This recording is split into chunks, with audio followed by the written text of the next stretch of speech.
गांव की हवेली। गांव के किनारे पर स्थित एक पुरानी हवेली रहस्य और डरावनी कहानियों की जानी मानी जगह थी।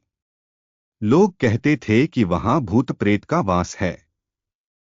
सालों से उस हवेली में कोई नहीं गया, और जिसने जाने की कोशिश की वह लौटकर कुछ दिनों बाद अजीब हालात में मिल गया। यह कहानी शुरू होती है अजय और उसके दोस्तों से, जो शहर से गांव घूमने आए थे।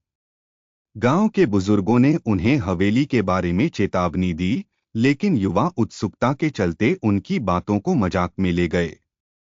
रात के समय जब चांदनी से गांव जगमगा रहा था, अजय और उसके दोस्त साहस दिखाने के लिए हवेली के भीतर जाने का निश्चय करते हैं। हवेली के पास पहुंचते ही उन्हें एक अजीब सी ठंड महसूस हुई। दरवाजा खुला हुआ था और अंदर गहरा अंधेरा था। दीवारों पर पुराने समय की तस्वीरें धूल से ढकी हुई थीं। फर्श पर जगह-जगह दरारें थीं और हर कदम पर एक डरावनी खड़खड़ाहट सुनाई देती थी। जैसे ही वे हवेली के मुख्य हॉल में पहुंचे, उन्हें एक बड़े झूमर के नीचे खून के धब्बे दिखाई दिए। तभी हवा के झोंके से दरवाजा अपने आप बंद हो गया। उनकी हंसी अचानक डर में बदल गई। अब उनके पैर कांपने लगे थे। तभी उन्हें एक महिला की परछाई दिखाई दी, जो सफेद साड़ी में थी। उस महिला की आंखें लाल थीं और चेहरा भयानक। वह धीरे धीरे उनकी ओर बढ़ने लगी। दोस्तों ने डरकर भागने की कोशिश की, लेकिन दरवाजे बंद हो चुके थे।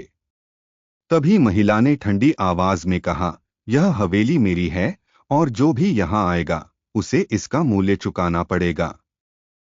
डर से कांपते हुए अजय ने साहस जुटाकर पूछा, तुम कौन हो और तुम्हें क्या चाहिए? महिला ने अपनी कहानी सुनाई। वह किसी जमाने में इस हवेली की मालकिन थी। उसके पति ने धोखे से उसकी हत्या कर दी थी और उसकी आत्मा वहीं फंस गई। वह अपनी मौत का बदला लेना चाहती थी, लेकिन कोई उसकी मदद नहीं कर रहा था। अजय और उसके दोस्तों ने उसके न्याय की कसम खाई। उन्होंने पुलिस को सबूतों के साथ उसकी हत्या के बारे में जानकारी दी। उस महिला की आत्मा ने आखिरकार शांति प्राप्त की और हवेली से डरावनी घटनाएं बंद हो गईं। हालांकि गांव वाले कहते हैं कि कभी-कभी रात में हवेली से झूमर की आवाजें अब भी सुनाई देती हैं।